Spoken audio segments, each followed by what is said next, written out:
Hi everybody, this is a project share. I am sending out this little mini book to a crafty friend, and I wanted to share it with you before I sent it. I made this several weeks ago and it's just been sitting, and I needed to get it out because it's definitely sort of a Valentine's theme. It's meant to be the size of a toilet paper roll mini, but I did not use toilet paper rolls. Those aren't acid free, and I know a lot of people don't care about that, and it's fine. You don't have to care about it. That's your choice. I just kind of do. So what I did is I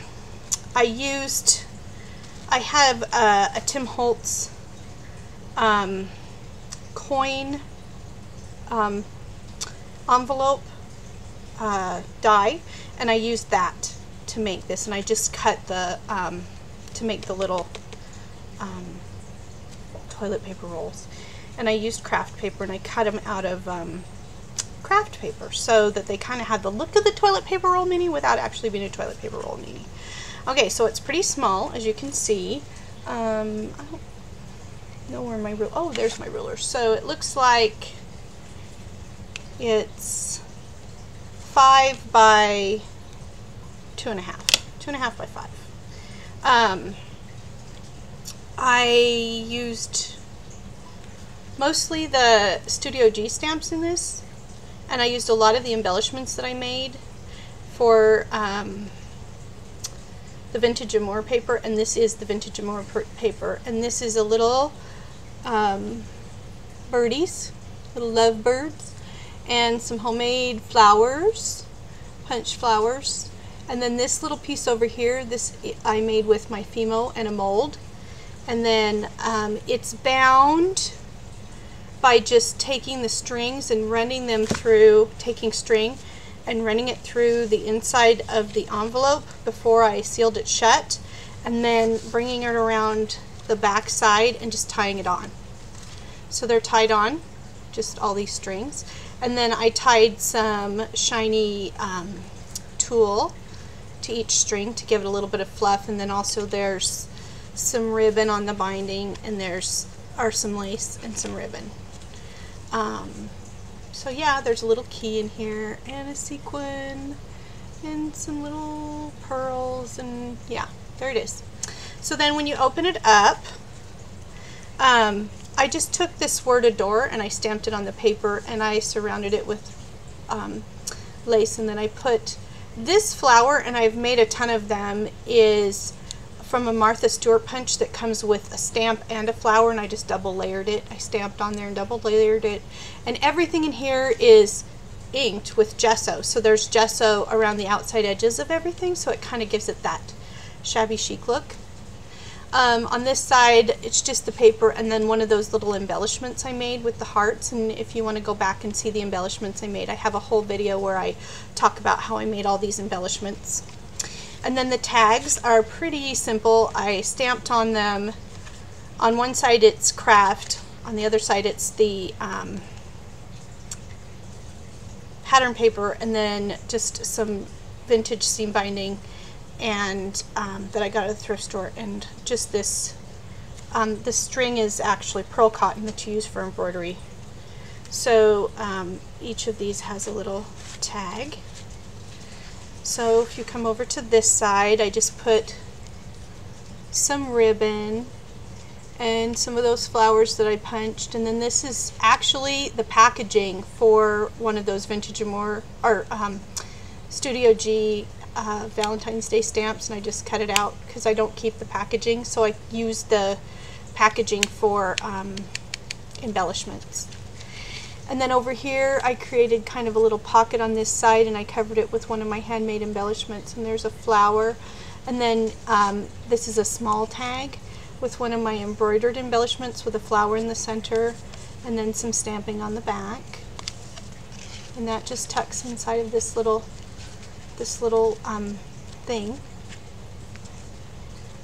And then I think, no, this is just a tag. This is just a tag topper decoration. That's what I made. I made this pocket with a tag, so it kind of hangs on both sides, but it doesn't lift or anything. It's just got this pretty decoration on it. And then of course, then I've got inside of the pocket, I have this tag and I stamped on it. Just some, probably with Vintage Photo, because that is my favorite go-to brown. I love it. It's chocolatey but not too dark, and I don't know, I just love Vintage Photo. Alright, and then on this side is one of my embellishments, and I stamped in the middle and I hand stitched around the outside with a little bow, and then of course there's a flower up here. And then on this side is one of my banners that I made with the dollar stamp from, I think that one was from Michael's. And some, yeah. And then of course stamp. Those are all dollar stamps from Michael's or from Craft Warehouse. I really enjoyed the dollar stamps this year. I didn't have a lot of Valentine stamps available to me. I think I have some in my storage unit, but I didn't have any here, so I just got the dollar stamps to work with. This is my little shaker that I have a tutorial on how to make that, and I put that there. And then over here is another one of my handmade embellishments, and it's lifted up so you could slip something under it. Little flowers. And then here is my tag. I love this Vintage Amour paper. I actually bought 2 stacks because I knew I loved it so much, and I went through an entire stack, and I still want to work with it, which is amazing to me. Now, how did this go in here? I don't remember how this went in here. Maybe there was supposed to be a paper clip. I think this was supposed to have a paper clip. I better find my paper clip. I think this was paper clipped on here. But the paper clip seems to have fallen, and it's just a little book, and like I put that big gorgeous flower on there, and then it's just stamped inside with some white. So I need to find the paper clip that paper clips that onto that page. I'll find that before I send it out. And then this is one of my little envelope embellishments, and there's room under it that you can tuck something under it. And then of course another tag that's got the little heart tree. That's a fun stamp. I enjoyed that one. I worked with it several times. And then over here, just another one of my little layered flowers, and it's got a little tag. It says it's time. And then on the back cover, I put a doily, which I gessoed and then covered with glitter. And then on top of that, I put one of my a vellum heart embellishments with the arrow through it. And then over here is just another piece of the acetate that came from the packaging. And then these little felt flowers, I found a tutorial on how to make those here on YouTube. And then some more paper flowers that I've punched. And then the back. So it's actually a pretty simple little book. It's not complicated, but it's pretty. I hope she likes it. All right, you guys have a good day. Bye-bye.